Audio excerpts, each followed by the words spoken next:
विस्तार पर सवाल उठाए। कहा ये मंत्रिमंडल विस्तार नहीं, हिस्ट्री शीटरों का विस्तार है। जिन्हें बड़े से बड़े जेल में रहना चाहिए उन्हें बना दिया गया मंत्री। बिहार में लॉ एंड ऑर्डर की कोई तवज्जो नहीं है। डबल इंजन पर भी इन्होंने जमकर हमला बोला है। तो मंत्रिमंडल विस्तार को लेकर के कृष्णा लावरू ने सवाल किए हैं, सवाल उठाए हैं। इनका कहना है कि ये मंत्रिमंडल विस्तार नहीं है बल्कि ये हिस्ट्री शीटरों का विस्तार है। जिन्हें बड़े से बड़े जेल में रहना चाहिए उनको मंत्री बना दिया गया है। बिहार में लॉ एंड ऑर्डर को लेकर के भी इन्होंने सवाल उठाए हैं। इनका कहना है कि लॉ एंड ऑर्डर को लेकर बिहार में कोई तवज्जो नहीं है। डबल इंजन पर भी इन्होंने जमकर हमला बोला है।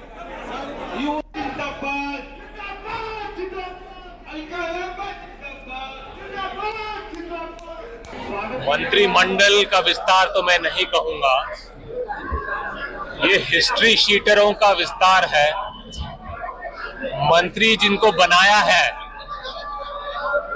उसको बड़े से बड़े जेल के अंदर रहना चाहिए था। जिसने इतने हत्या की है, जिसपे इतने आरोप लगाए हैं, उनको चुनाव से पहले मंत्री बनाकर अमित शाह, मोदी, नीतीश जी ने यह साबित कर दिया है कि बिहार में लॉ एंड ऑर्डर की कोई तवज्जो नहीं है। असली जंगल राज तो डबल इंजन की सरकार चला रही है। इधर नीतीश मंत्रिमंडल में बीजेपी कोटे से मंत्रियों का पद भरे जाने के बाद विभागों का बंटवारा कर दिया गया है। बीजेपी कोटे से कल 7 मंत्रियों ने शपथ ली थी, जिसके बाद आज इन सभी के बीच विभागों का बंटवारा करने के साथ ही कुछ पुराने मंत्रियों के भी विभाग बदले गए हैं। बताया जा रहा है कि परफॉर्मेंस के आधार पर पुराने मंत्रियों के विभाग बदले गए हैं। हालांकि जेडीयू कोटे के सभी 13 मंत्रियों के विभाग में कोई फेरबदल नहीं हुआ है। अब बीजेपी कोटे के सभी 22 मंत्रियों के विभाग भी, आइए जान लीजिए। देखिए, डिप्टी सीएम के साथ साथ विजय सिन्हा को कृषि एवं खान भूतत्व विभाग दिया गया है। वहीं जीवेश मिश्रा को नगर विकास विभाग मिला है, जो अब तक नितिन नवीन के पास था, जबकि नितिन नवीन को पथ निर्माण विभाग दे दिया गया है। ये विभाग इनके पास पहले भी रह चुका है और अभी पथ निर्माण विभाग विजय सिन्हा के पास था। प्रेम कुमार को सहकारिता विभाग, रेणु देवी को पशु एवं मत्स्य संसाधन विभाग मिला है। मंगल पांडे को स्वास्थ्य के साथ विधि विभाग दिया गया है। मंगल पांडे के पास पहले कृषि विभाग भी था, जो अब विजय सिन्हा के पास चला गया है। नीरज कुमार बबलू के पास पीएचईडी विभाग रहेगा और नीतीश मिश्रा के पास उद्योग विभाग है। जनक राम के पास में एससी एसटी कल्याण विभाग रहेगा। हरि सैनी को पिछड़ा अति पिछड़ा कल्याण विभाग दिया गया है।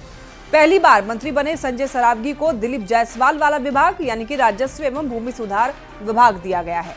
सुनील कुमार को वन एवं पर्यावरण, वहीं राजू सिंह को पर्यटन विभाग दिया गया है। मोतीलाल प्रसाद को कला संस्कृति, विजय मंडल को आपदा प्रबंधन विभाग और कृष्ण कुमार मंटू को सूचना प्रौद्योगिकी विभाग का जिम्मा दिया गया है।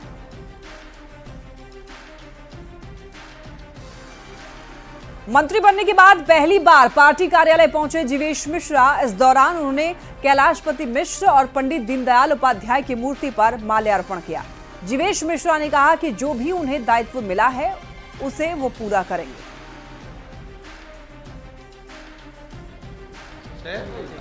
जो भी जवाबदारी मिली है हमारे यशस्वी केंद्रीय नेतृत्व, बिहार के नेतृत्व, माननीय मुख्यमंत्री जी के द्वारा जो भी दायित्व दिया गया है उसका निर्वहन अच्छे से करना हमारी पहली जिम्मेदारी होगी। और मुझे यकीन है कि विभाग के अंदर जाने के बाद, सारे विषयों की समीक्षा करने के बाद, एक प्रॉपर रोड मैप बनाते हुए विभाग की जो प्राथमिकता है उस पर काम करेंगे। बिहार में मंत्रिमंडल विस्तार में जातीय समीकरण को साधने की कोशिश पर कांग्रेस सांसद तारिक अनवर ने पलटवार किया है। उन्होंने कहा कि चुनावी साल में अब ये लोग ऐसे ही तिकड़म आजमाएंगे।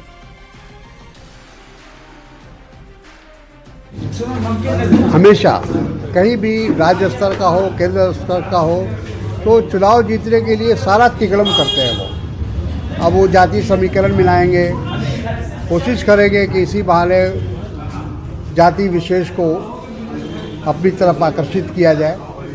लेकिन हमको लगता है कि बिहार के लोग समझ चुके हैं 19 साल में भाजपा और नीतीश कुमार की जो सरकार है उसके कार्यकलाप से बिहार की जनता पूरी तरह से अवगत। जमुई से एलजेपी आरवी सांसद अरुण भारती ने नेता प्रतिपक्ष तेजस्वी यादव की ओर से बजट पर उठाए जा रहे सवाल पर वार किया है। पटना में अरुण भारती ने कहा कि तेजस्वी यादव आरजेडी कार्यकर्ताओं का जोश बढ़ाने के लिए इस तरह का बयान देते हैं। एनडीए एकजुट है और इस साल विधानसभा चुनाव में 225 से भी ज्यादा सीटें जीतेगा। देखिए, नेता प्रतिपक्ष हैं, उनको पता है कि बिहार आने वाले बिहार के चुनाव में उनकी पार्टी को जनता आशीर्वाद नहीं देने जा रही है। ये आशीर्वाद डबल इंजन की जो सरकार है, जो एनडीए की सरकार है, एकजुट है और इकट्ठे मजबूती से चुनाव में जाने के लिए तैयार है, जनता उसको आशीर्वाद देगी। अपने काडर का मनोबल बढ़ाने के लिए वो कुछ ना कुछ तो बोलेंगे, उनका काडर भी हतोत्साहित है, इसलिए लगातार उनको उल्टे सीधे बयान देने पड़ रहे हैं। वो बयान दें, कोई दिक्कत नहीं है, लेकिन ज़मीन पे क्या यथार्थ है, क्या हकीकत है, उनको भी पता है।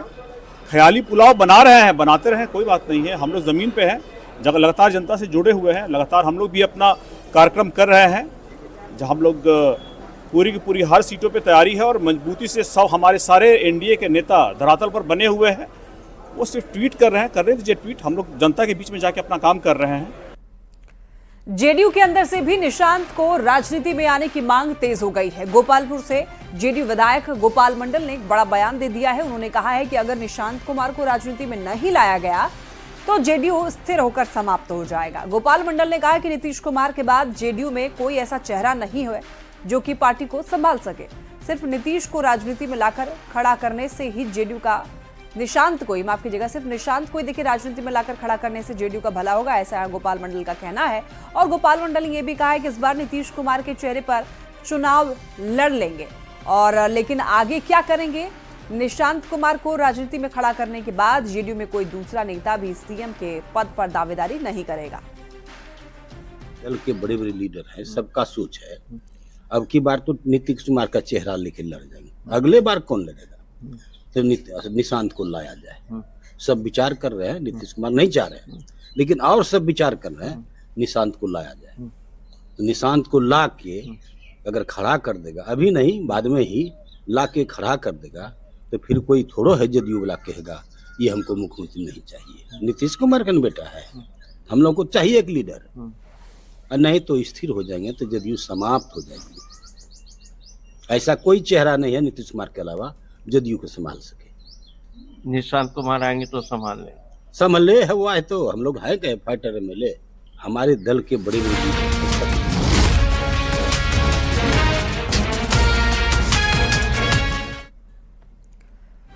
और अब खबर लॉ एंड ऑर्डर से जुड़ी हुई एक बड़ी खबर सिवान से, जहां पर पुलिस की बदमाश प्रमोद यादव के साथ मुठभेड़ हो गई। मुठभेड़ में बदमाश के पैर में गोली लगी। बताया जा रहा है कि पुलिस ने प्रमोद यादव को एक दिन पहले गिरफ्तार किया था और पूछताछ में उसने बताया कि वो अपने घर के पास कुछ हथियार छिपा कर रखा है। पुलिस उसको साथ लेकर के उसके घर पहुंची और इस दौरान मौके से छिपाए हुए हथियार को निकालकर उसने पुलिस पर फायरिंग शुरू कर दी। पुलिस ने भी जवाबी फायरिंग की, जिसमें बदमाश के पैर में गोली लगी और बदमाश के परिवार वाले पुलिस पर पैर में गोली मारकर पकड़ने का आरोप लगा रहे हैं। घायल बदमाश का अस्पताल में इलाज चल रहा है। प्रमोद पर अलग अलग थानों में कई मामले दर्ज हैं। 2/25 को करीब 11 साढ़े 11 बजे गुप्त सूचना के आधार पर पुलिस द्वारा कार्रवाई करते हुए प्रमोद यादव पिता परमानंद यादव को ग्राम इंदौली से गिरफ्तार किया गया। उसके द्वारा अपने कन्फेशन में विभिन्न घटनाओं में प्रयुक्त हथियार को अपने घर के पीछे पिटारी में छुपाए जाने की बात बताई गई। तत्पश्चात पुलिस टीम द्वारा बरामदगी हेतु उसे लेकर वहां जाया गया, जहां पर मौका देखकर छुपाए हुए हथियार से ही फायर करते हुए भागने की कोशिश की गई। जवाबी कार्रवाई में उक्त अभियुक्त के पैर में गोली लगी, जो अभी इलाजरत है। गोली मार के तुरंत बैठल हुए गाड़ी में, ये महाराज अंदर अंदर थाना रहे और कोई को थाने का गाड़ी रहे सन। क्या नाम है आपके लड़का का? क्या नाम? परमानंद यादव। घटना कितने बजे की है? घटना 2:15 के बीच में है। अच्छा, क्या कोई पहले से कुछ था का? पहले से उसका थोड़ा सा केस था, तो केस में उसका बेल हो गया था। खबर नवादा से, जहां पर चोरी का आरोप लगा करके भगवानपुर गांव के लोगों ने 2 युवकों को जमकर पीटा। एक युवक मृत्युंजय कुमार की मौत हो गई है, जबकि प्रवेश कुमार नाम का युवक गंभीर रूप से घायल को बेहतर इलाज के लिए सदर अस्पताल में भर्ती कराया गया है। पुलिस घटना में शामिल लोगों की पहचान कर रही है और अभी तक इस मामले में किसी की गिरफ्तारी नहीं हुई है। बताया जा रहा है कि गांव में 2 महीने पहले चोरी हुई थी। गांव वालों को इन युवकों पर चोरी का शक था। शक के आधार पर गांव वालों ने दोनों को जमकर पीटा, जिसमें एक की मौत हो गई और एक घायल है। भी हुआ है भगवानपुर के कुछ घर में, और यही लोग बोला कि भाई चोर मेरे घर आ गया है, चोर को धर पकड़ के हम लोग रखे हुए हैं। हम लोग गए तो एक का मौत हुआ था। हाँ, तो उसको पिटाई से मौत हुआ, क्या लगता है? ये तो हम नहीं बता सकते। ये क्या बताया है? ये तो मारपीट, उत्तम मॉब लिंचिंग हो गया है। बिहार के कई जिलों से महाशिवरात्रि के दिन बवाल और हिंसा की खबरें सामने आई। सीतामढ़ी में शिव मंदिर में तोड़फोड़ की गई, पुजारी की झोपड़ी फूंक दी गई। नालंदा में शिव बारात पर हमले की खबर आई। पीड़ित लोगों ने मुस्लिम समुदाय पर हमले का आरोप लगाया। वैशाली और मुजफ्फरपुर से भी शिव भक्तों पर लाठीचार्ज की खबर सामने आई। इन 4 जिलों में बड़ी संख्या में पुलिस बलों को तैनात किया गया है। किसी भी तरह की अफवाह पर ध्यान नहीं देने की अपील लोगों से की जा रही है। ये तस्वीरें टीवी स्क्रीन पर आप देख सकते हैं। मुजफ्फरपुर, नालंदा, सीतामढ़ी और वैशाली की तस्वीर, जहां पर महाशिवरात्रि के दिन बता दें आपको 2 समुदायों के बीच में कुछ ना कुछ यहां पर विवाद या फिर कहें नोकझोंक की खबरें सामने आई और कुछ जगहों पर स्थिति काफी ज्यादा संवेदनशील हो गई और उसके बाद वहां पर पुलिस फोर्स की तैनाती की गई। और देखिए, हमने अभी आपको हिंदू आस्था से जुड़े हुए मुद्दे पर हंगामे और बवाल की 4 तस्वीरें दिखाई। कहीं मंदिर में तोड़फोड़, कहीं जुलूस पर हमला तो कहीं श्रद्धालुओं की पिटाई। ये सारी तस्वीरें सवाल खड़े कर रही है। न्यूज़ 18 सवाल पूछता है कि आखिर बिहार में क्या हो रहा है? हिंदू आस्था पर हमले क्यों हो रहे हैं? आखिर कौन बिगाड़ रहा है सांप्रदायिक माहौल? ये बहुत बड़ा सवाल है। उपद्रवियों पर ठोस कार्रवाई आखिर कब होगी? उपद्रव करने वालों का इलाज क्या है? उपद्रवियों पर ठोस कार्रवाई आखिर कब तक होगी? हिंदुओं की आस्था पर हमला किया गया, उपद्रव करने वालों का इलाज आखिर क्या है? बार बार निशाने पर क्यों है हिंदू आस्था? नालंदा के माफी गांव में शिव बारात पर हुए हमले के बाद फिलहाल हालात पुलिस के नियंत्रण में है। दोनों तरफ से 10 लोगों को गिरफ्तार भी किया गया है। पुलिस का कहना है कि यह आपसी विवाद का मामला है। लोगों को समझाकर स्थिति कंट्रोल में कर ली गई है।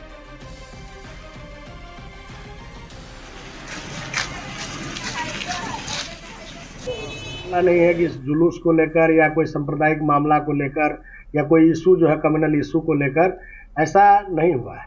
ये पूरी घटना आपसी बात है।